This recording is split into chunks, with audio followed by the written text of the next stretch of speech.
Hello everyone.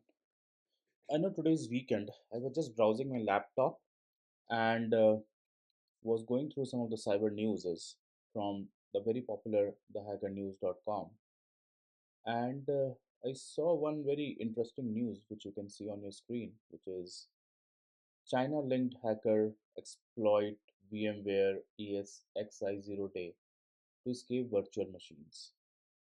So in this video, I will be analyzing this particular event. And of course, this will not be completely from Hacker News. It will be from the various resources which is available to us in public domain. And we will understand that what exactly happened, what was the root cause, what companies can do to avoid these kind of hacks, and we will take it from there. So stay tuned. We will understand what the hack was. All right. So this discussion is not going to be about this single vulnerability or any single vendor.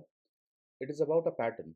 In early 2026, multiple security researchers confirmed that Chinese linked threat actors were actively exploiting VMware infrastructure to gain deep, persistent access to enterprise environment. This case study examines how the attack worked, why it succeeded, and what organization must fundamentally change to avoid the similar failures. So let's understand that why it matters. Because most organizations treat virtualization platform as plumbing, important but invisible. VMware sits beneath your security tools, beneath your servers, and beneath your monitoring stacks. If an attacker controls this layer, they don't need to fight your defenses, they simply observe them. This is why this incident deserves attention at board and leadership level both. Now let's have an overview that what happened. So basically this was not a ransomware incident or a noisy breach. What happened was like the attackers who were in China linked advanced persistent threat groups focused on long-term access. They targeted VMware environment globally, exploiting exposed or weakly protected management components.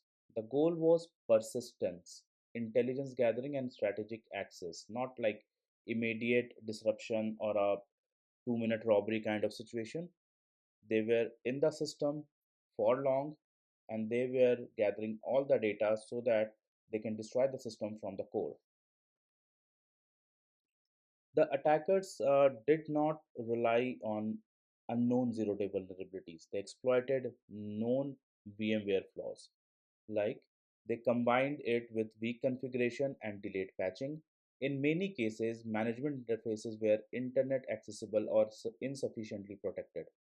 Now, this is a very critical detail. The breach was enabled by operational decision, not just a technical flaw. Now, understand something from an attacker perspective, right? Imagine that you are an attacker. So, what happens? The hypervisor is the perfect control point. It sees all virtual machines, literally everything, all memories, all traffic. Security tools running inside those virtual machines cannot detect what happened below them. Once the hypervisor is compromised, traditional endpoint security becomes largely irrelevant. And the problem is it is trusted by default. So this is the biggest problem. Nothing should be trusted by default. Then endpoint detection blind spots are another problem. Now let's understand the complete attack chain. What happened? The attack followed a very disciplined sequence. First, a reconnaissance to identify exposed VMware services. Second, exploitation of known vulnerabilities, like leveraging known CVEs to gain initial access. Then, thirdly, privilege escalation to hypervisor level access. From there, the attacker harvested credentials directly from virtual memory, pivoted laterally, and established a long term persistence using management interfaces. Now, let's do a root cause analysis. That what caused this, why it happened, this overall thing, why they were able to succeed. It is tempting to blame that incident is due to a specific CV, and it's very easy also. But That would be a mistake. The real root causes were governance failure, delayed patch cycles, excessive trust in infrastructure layers, and a belief that critical system must not be touched. These decisions created the attack surface, basically. Let's understand that what failed first. The first failure was exposure of management plans. The second was overprivileged administrator accounts. And the third was the absence of meaningful logging and monitoring at hypervisor level. None of these are advanced problems. They are foundational hygiene issue. So in my previous videos also I have been telling this that get your foundation and basics right, and all those fancy things above that will come through, but get your foundation right, which requires a regular audit cycle, regular assessment, and regular cleanup and regular configuration updates. Now let's understand the business impact assessment, that what happened, what it caused for the organization. So from a business standpoint, the impact is severe. A compromised hypervisor means domain controllers, databases, backups, and security systems are all potentially untrusted. This raises questions about data integrity, regulatory compliance, and even historical breach timelines. You may not know how long the attacker has been present.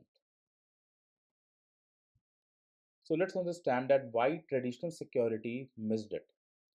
Most security tools assume the operating system is trustworthy. In this case, the attacker operated beneath that assumption. Endpoint detection and response tools did not fail, they were simply blind. This highlights a critical gap between infrastructure security and traditional cybersecurity. Now let's understand that what are the immediate actions which are required here. So organizations must treat VMware and similar platform as tier 0 assets. That means they need to patch them with urgency equal to perimeter system. Remove all internet exposure from management interfaces. Enforce multi-factor authentication for all administrative access. They are not optional controls anymore. Now let's have a look at what could be the long-term remediation strategies. So the long-term resilience requires structural changes, like applying zero trust principle to infrastructure, separate hypervisor admin identities from domain admins, and continuously monitor configuration drift. Most importantly, assume that infrastructure layers are attack targets, not neutral foundations. Now, this incident delivers a clear leadership lesson. Security failures are rarely caused by lack of tools, they are caused by unchallenged assumptions. Boards should not ask whether systems are patched, they should ask which systems are trusted without verification. Now, let's understand that how me as a virtual CISO or a security consultant can help here. So, I work under my organizational name called ACH Solution, where we help organization address exactly these blind spots. We assess virtualization risk, review management plan exposure, define secure hardening baselines, and guide leadership through remediation as a virtual CISO. This is a governance driven security, not checkpoint or like a checkbox compliance. Now, some final thoughts here. So, this case study is not about VMware alone, it is about how attackers exploit what organizations assume is safe.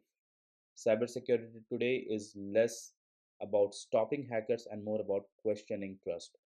The organization that survives are the ones willing to challenge their own assumption. Thank you so much for watching this video.